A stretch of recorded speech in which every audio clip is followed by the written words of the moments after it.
Hallelujah, hallelujah, hallelujah,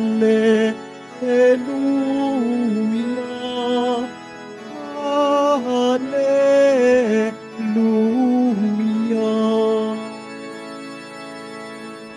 Ang tinig ko'y pakikinggan ng kabilang sa aking kawan. Ako'y kanilang susundan.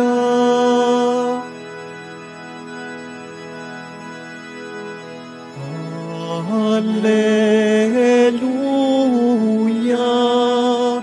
hallelujah,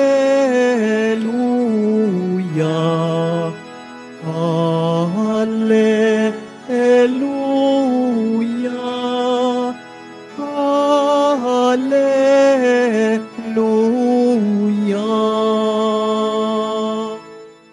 Sumainyo ang Panginoon.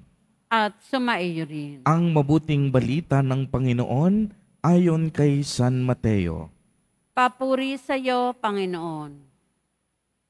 Noong panahong iyon, sinabi ni Jesus, "Sa aba ninyo, mga eskriba at mga pariseyo, mga mapag-imbabaw, hinahadlangan ninyo ang mga tao upang hindi sila mapagharian ng Diyos. Ayaw na ninyong pasakop sa paghahari ng Diyos. Hinahadlangan pa ninyo ang ibig pasakop. Sa aba ninyo, mga eskriba at mga pariseyo, mga mapag-imbabaw, inuubos ninyo ang kabuhayan ng mga babaeng balo at sinasangkalan ninyo'y ang pagdarasal ng mahaba. Dahil dito'y lalo pang bibigat ang parusa sa inyo. Sa aba ninyo, mga eskriba at mga pariseyo, mga mapag-imbabaw, nilalakbay ninyo ang karagatan at ginagalugad ang buong daigdig. Makahikayat lamang kayo ng kahit isang hintil sa pananampalatayang Hudyo. At kung mahikayat na'y ginagawa ninyong masahol kaysa inyo, kaya't nagiging ibayo ang dahilan para siya'y parusahan sa impyerno. Sa aba ninyo, mga bulag na taga-akay, itinuturo ninyo na kung ipanumpa ninuman ang templo, walang anuman ito, ngunit ang ipanumpa ay ang ginto ng templo, dapat niyang tuparin ang kaniyang sumpa. Mga bulag, mga hangal, alin ang mas mahalaga, ang ginto o ang templong nagpapabanal sa ginto? Sinabi rin ninyo na kung ipanumpa ninuman ang dambana, walang anuman ito, ngunit kung ang ipanumpa ay ang handog na nasa dambana, dapat ninyong tupdin ang kaniyang sumpa.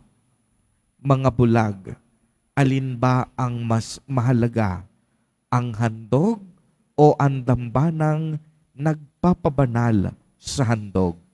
Kaya nga, kapag ipinanumpa ninuman ang dambana, ipinanunumpa niya idoon at ang lahat ng handog na naroon. Kapag ipinanumpa ninuman ang templo, ipinanunumpa niya iyon at ang tumatahan doon. At kapag ipinanumpa ninuman ang langit, ipinanunumpa niya ang trono ng Diyos at ang nakaluklok doon. Ang mabuting balita ng Panginoon. Pinupuri ka namin, Panginoong Heso Kristo. Magsiupo mo na ang lahat. Magandang umaga po sa inyong lahat, mga kapatid kay Kristo. Sa lahat po ng ating mga taga-subaybay sa iba't ibang online platforms at sa lahat ng ating mga kadiboto sa iba't ibang panig ng Pilipinas at maging sa buong mundo kung saan tayo ay naaabot ngayon ng ating live streaming. Mapayapang umaga din po sa inyong lahat. Purihin at dakilain natin ang ating Panginoon, ang mahal na poong Jesus Nazareno. Mga kapatid kay Kristo at mga kadiboto, malugod po namin kayong tinatanggap sa Basilica Minor at Pambansang Dambana ni Jesus Nazareno. Isang batayan po na iniibig natin ang Diyos kung tayo ay sumusunod sa Kaniyang mga utos at tayo ay nagiging totoo sa ating sarili at sa ating pananampalataya.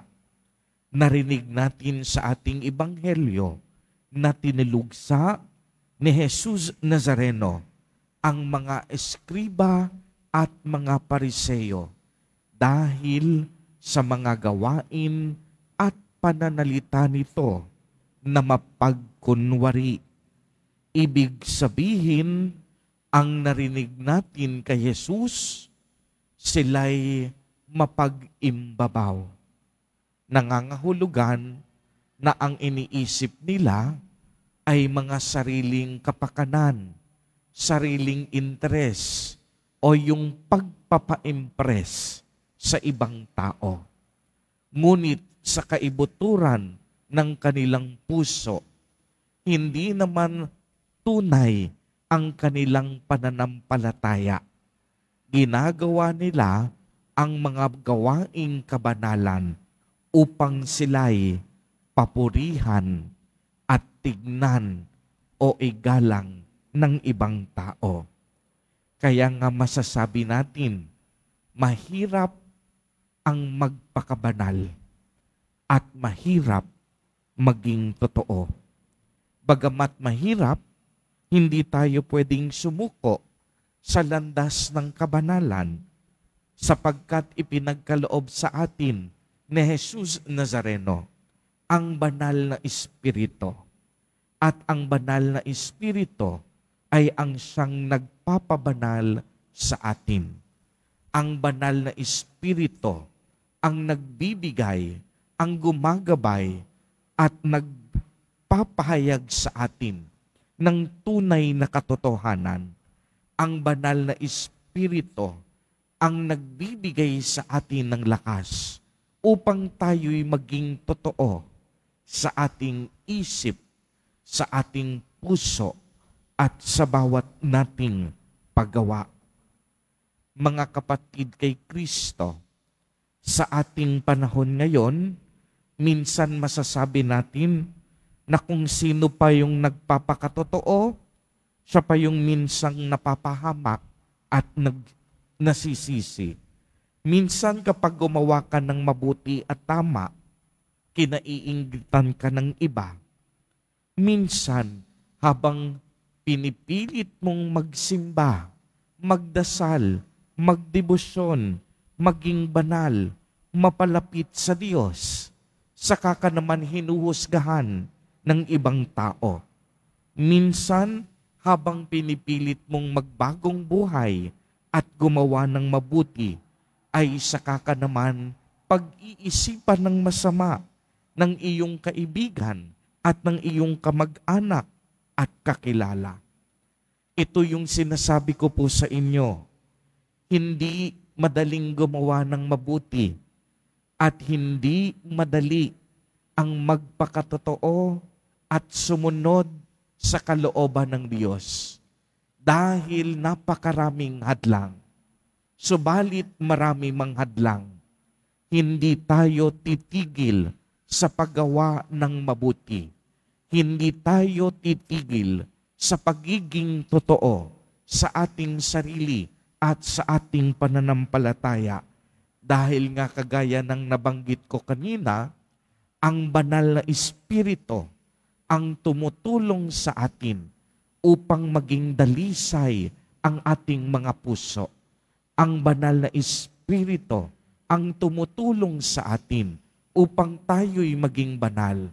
Ang banal na Espiritu ang gumagabay sa atin sa landas ng katotohanan. Kaya nga sa ating ebanghelyo, maliwanag ang paanyaya ni Jesus Nazareno. Nais niyang pahalagahan natin ang pagiging totoo. Nais ni Jesus pahalagahan natin kung ano ang katotohanan. At isa lang ang katotohanan. Yan ay walang iba kung hindi ang Diyos.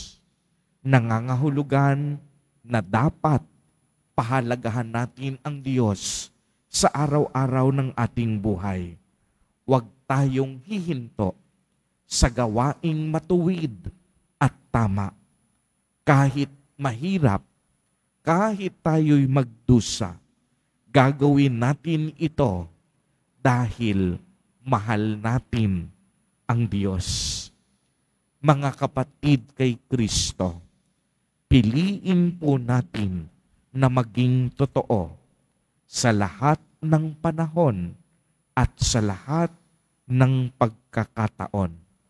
Huwag po tayong magpakitang tao lamang. Wala po tayong maitatago sa Diyos. Lahat ng bagay, alam niya. Lahat ng laman ng ating puso, kabisado niya. Wala tayong maililihim sa Kanya. Kaya, mas piliin natin ang magpakatotoo sa ating sarili at sa harap ng ating Panginoon. Amen. Purihin at dakilain natin ang ating Panginoon, ang mahal na poong Jesus Nazareno.